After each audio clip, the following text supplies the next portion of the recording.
Hello friends, ಎಲ್ಲರಿಗೂ ನನ್ನ YouTube ಚಾನಲ್ಗೆ ಸುಸ್ವಾಗತ. ನಾನಿವತ್ತು ದೋಸೆ ಆಗಿರ್ಬೋದು, ಅನ್ನ ಆಗಿರ್ಬೋದು, ಚಪಾತಿ ಆಗಿರ್ಬೋದು, ಯಾವುದೇ ಒಂದು ಪದಾರ್ಥ ಆಗಿದ್ದರೂ ಅದ್ರ ಜೊತೆಗೆ ಹಚ್ಕೊಂಡು ತಿನ್ನೋದಕ್ಕೋಸ್ಕರ ಕೆಂಪು ಚಟ್ನಿನ ಮಾಡ್ತಾಯಿದ್ದೀನಿ. ನಾನಿಲ್ಲಿ ಎಲ್ಲರೂ ದೋಸೆಗೆ ಸಾಮಾನ್ಯವಾಗಿ ಕೊಬ್ಬರಿ ಚಟ್ನಿ, ಶೇಂಗಾ ಚಟ್ನಿನೇ ಮಾಡ್ತಾರೆ. ನಾನು ಅದ್ರ ಬದಲಾಗಿ ಈ ಥರ ಚಟ್ನಿನ ಮಾಡ್ತಾಯಿದ್ದೀನಿ. ತುಂಬಾ ರುಚಿಕರವಾಗೈತಿ. ದಯವಿಟ್ಟು ನನ್ನ ಚಾನಲ್ನ ವಿಡಿಯೋನ ಪೂರ್ತಿಯಾಗಿ ನೋಡಿ, ಮಧ್ಯದಲ್ಲಿ ಎಲ್ಲೂ ಸ್ಕಿಪ್ ಮಾಡೋಕ್ಕೆ ಹೋಗಬೇಡಿ. ಸಬ್ಸ್ಕ್ರೈಬ್ ಮಾಡ್ಕೊಳ್ದೇ ಇರೋರು ಸಬ್ಸ್ಕ್ರೈಬ್ ಮಾಡಿಕೊಂಡು ಈಗಲೇ ವಿಡಿಯೋ ನೋಡ್ತಾ ಇರಿ. ಪೂರ್ತಿಯಾಗಿ ವಿಡಿಯೋ ನೋಡಿರಿ, ಹಾಗೆ ಲೈಕ್ ಕೊಡೋದನ್ನು ಮಾತ್ರ ಮರಿಬೇಡಿ. ಬನ್ನಿ ನೋಡೋಣ ಹೇಗೆ ಮಾಡೋದು ಅಂತ. ಮೊದಲನೇದಾಗಿ ಒಂದು 3 ಹಣ್ಣಾಗಿರೋ ಟೊಮೆಟೊ ಮತ್ತು ಒಂದು 3 ಈರುಳ್ಳಿನ ತೊಗೊಂಡಿದ್ದೀನಿ. ಅದಕ್ಕೆ ಸ್ವಲ್ಪ ಬೆಳ್ಳುಳ್ಳಿ ಮತ್ತು ಶುಂಠಿ ಎಲ್ಲ ಪೇಸ್ಟ್ ತೊಗೊಂಡಿದ್ದೀನಿ. ಈಗ ಟೊಮೆಟೊ ಮತ್ತು ಈರುಳ್ಳಿನ ನಾವು ಹಂಚಿನಲ್ಲಿ ಹುರ್ಕೋಬೇಕು. ಈಗ ಇಲ್ಲಿ ಮೆಣಸಿನ್ಕಾಯಿ ತೊಗೊಂಡಿದ್ದೀನಿ. ನಾನು ಒಣ ಖಾರದ ಬದಲಾಗಿ ಈ ಥರ ಒಣ ಮೆಣಸಿನ್ಕಾಯಿನ ತೊಗೊಂಡಿದ್ದೀನಿ. ಅವು ಸಪ್ಪ ಮೆಣಸಿನ್ಕಾಯಿ, ಖಾರನೂ ಏನಲ್ಲ. ಈಗ ಒಂದು ಕಡಾಯಿ ಇಟ್ಕೊಂಡು ಅದರಲ್ಲಿ ಟೊಮೆಟೊ ಮತ್ತು ಈರುಳ್ಳಿ ಎರಡನ್ನೂ ಚೆನ್ನಾಗಿ ಕೆಂಪು ಬಣ್ಣ ಬರೋವರೆಗೂ ಹುರ್ಕೋಬೇಕು. ಈಗ ಇಲ್ಲಿ ನಾನು ಇವನ್ನೆರಡನ್ನೂ ಕೆಂಪು ಬಣ್ಣ ಬರೋವರೆಗೂ ಹುರ್ಕೋತಾ ಇದ್ದೀನಿ. ಸಾಮಾನ್ಯವಾಗಿ ದೋಸೆಗಳಿಗೆ ಆಗಿರ್ಬೋದು, ಚಪಾತಿಗೆ ಆಗಿರ್ಬೋದು, ಯಾವುದಕ್ಕೂ ಒಂದೇ ಥರ ಚಟ್ನಿನ ಮಾಡಿ ಬೇಜಾರಾಗಿರುತ್ತೆ. ಒಂದೇ ಥರ ಚಟ್ನಿನೇ ತಿನ್ನೋದಾಗಿರುತ್ತೆ. ಆಗ ಈ ರೀತಿಯಾಗಿ ಒಂದು ಚಟ್ನಿನ ಮಾಡಿಕೊಡ್ರಿ, ತಿನ್ನೋಕ್ಕೂ ತುಂಬ ರುಚಿಕರವಾಗೈತಿ. ಆದರೆ ಏನೋ ಹೊಸದು ಅಡುಗೆನ ತಿಂದೀವಿ ಅಂಥೇಳಿ ಅನಿಸುತ್ತೆ.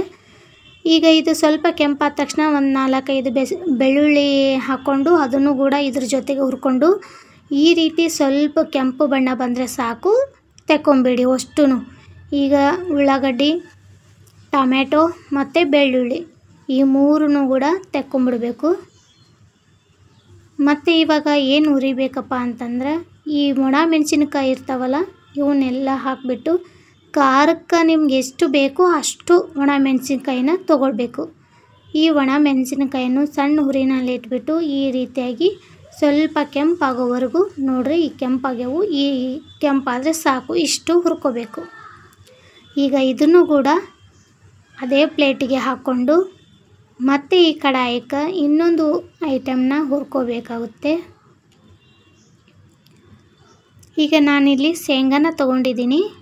ಈ ಶೇಂಗಾನೂ ಸಹ ನಾವಿಲ್ಲಿ ಲೋ ಫ್ಲೇಮಲ್ಲಿ ಇಟ್ಬಿಟ್ಟು ಹುರ್ಕೋಬೇಕು.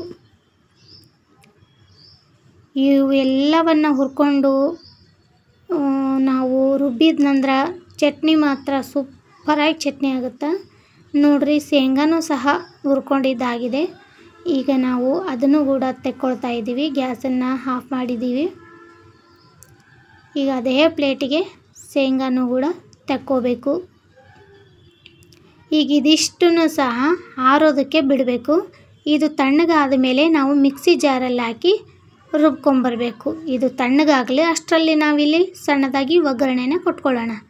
ನಾನಿಲ್ಲಿ ಒಗ್ಗರಣೆಗೆ ಒಂದು ಸಣ್ಣ ಪಾತ್ರೆನ ಇಟ್ಕೊಂಡಿದ್ದೀನಿ. ಅದಕ್ಕೆ ಒಂದು 2 ಸ್ಪೂನ್ ಎಣ್ಣೆನ ಹಾಕ್ಕೋಬೇಕು. ಎಣ್ಣೆ ಹಾಕ್ಕೊಂಡ್ಮೇಲೆ ಸ್ವಲ್ಪ ಉದ್ದಿನಬೇಳೆನ ಹಾಕ್ಕೊಳ್ಬೇಕು. ಸಾಮಾನ್ಯವಾಗಿ ಚಟ್ನಿಗೆಲ್ಲ ಒಗ್ಗರಣೆಗೆ ಉದ್ದಿನಬೇಳೆ ಹಾಕ್ತಾರೆ. ಉದ್ದಿನಬೇಳೆನ ಹಾಕ್ಕೊಂಡು ಜೀರಿಗೆ ಸಾಸಿವೆನ ಹಾಕ್ಕೋಬೇಕು.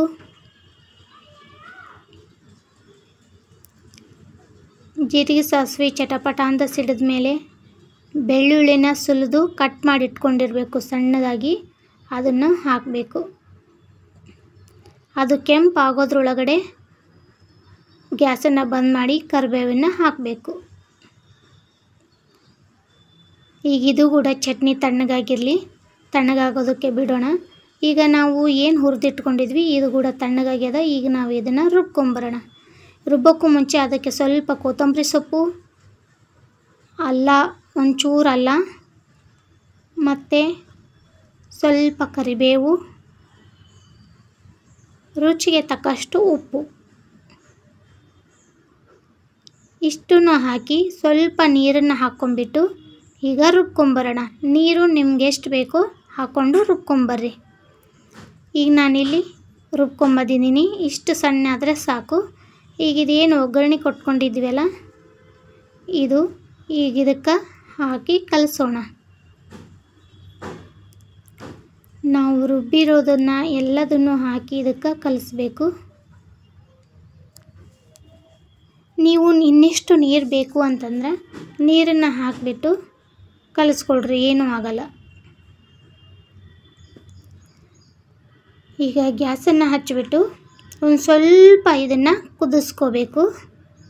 ಒಂದು ಸ್ವಲ್ಪ ಕುದಿಸ್ಕೊಂಬಿಟ್ರೆ ತುಂಬಾ ರುಚಿ ಕೊಡುತ್ತೆ ಇದು.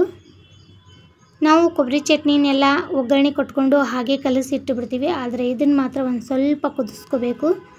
ನಾನಿಲ್ಲಿ ಇನ್ನೊಂದು ಸ್ವಲ್ಪ ನೀರನ್ನು ಹಾಕ್ಕೊಂಡಿದ್ದೀನಿ. ಇನ್ನೊಂದು ಸ್ವಲ್ಪ ನೀರನ್ನು ಹಾಕಿಬಿಟ್ಟು ಎಲ್ಲದನ್ನು ಕಲಿಸ್ಬಿಟ್ಟು ಸ್ವಲ್ಪ ಕುದಿ ಬರೋವರೆಗೂ ನಾವು ಸ್ವಲ್ಪ ಹೊತ್ತು ಕುದಿಸ್ಕೋಬೇಕು. ಯಾಕಂದರೆ ಇದು ಬೇಗ ಕೆಡೋದಿಲ್ಲ ಕುದಿಸ್ಕೊಂಡ್ರೆ. ಅನ್ನಕ್ಕೆ ಕಲಿಸ್ಕೊಂಡು ಊಟ ಮಾಡಿದ್ರಂತೂ ತುಂಬಾ ರುಚಿಯಾಗಿರುತ್ತೆ ನೋಡ್ರಿ. ಈ ರೀತಿ ಕುದ್ದು ಸ್ವಲ್ಪ ಎಣ್ಣೆ ಬಿಡುತ್ತಾ ಈ ರೀತಿಯಾಗಿ ಮೇಲ್ಮೇಲೆಲ್ಲ ಎಣ್ಣೆಯನ್ನು ಬಿಟ್ಕೊಳ್ಬೇಕು.